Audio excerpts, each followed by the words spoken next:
From a very young age, we often prompt children to answer this question, encouraging them to dream of becoming doctors or lawyers, firefighters, or police officers. What's your job? This is a common question when meeting someone new.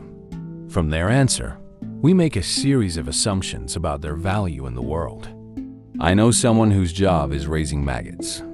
When I first heard this, I felt disgusted, surprised, and then curious about why anyone would choose such an unimaginable occupation. It turns out, after becoming a Christian, his previous respectable job required him to compromise his faith.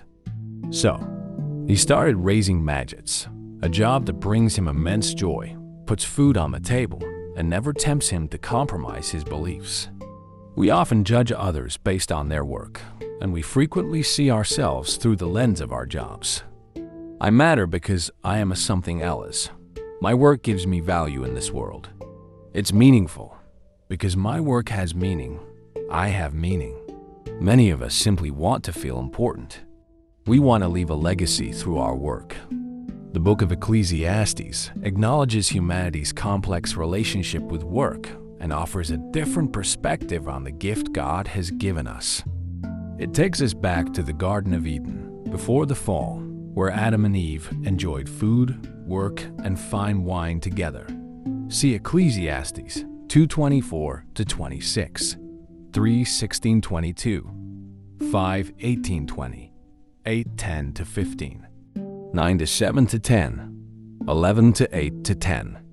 Ecclesiastes affirms that work is a good gift from God, contrasting with the tendency to use work as a foundation for defining our value. Ecclesiastes 1-3 asks, "What do people gain from all their labors at which they toil under the sun?" See also 3-9. After listing his grand accomplishments in 2-4-10, the teacher answers, "There was nothing to be gained under the sun." v. 11. The Hebrew word yitron here means profit, advantage, or what remains. The teacher teaches us that even in our greatest achievements, there is no profit or advantage from them. If we expect our work to provide ultimate meaning or infinite satisfaction, we will be disappointed. This does not mean that our work cannot yield results. It can, by God's grace. One of the greatest rewards I have as a freelance editor is holding a book I've worked on. My role in the process is very small. My name isn't in the book, and no one knows I contributed to it. But I know my work made the book better, and there's a special joy in that. However, I begin to feel discontent when I start thinking of those moments of satisfaction as something I deserve. That's when I start craving recognition and credit. That's because profit was never the purpose of my work. But there is a reward.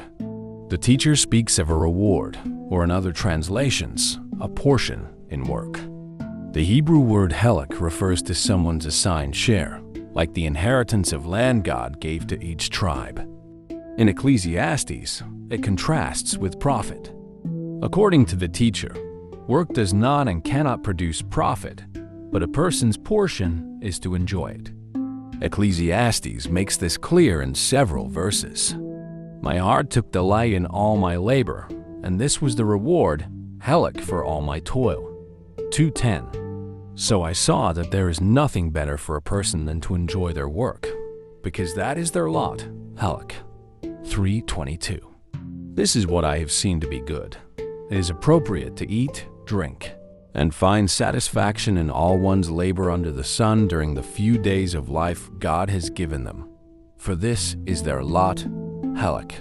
5:18. The reward of work, Ecclesiastes teaches, is finding joy in the act of doing it.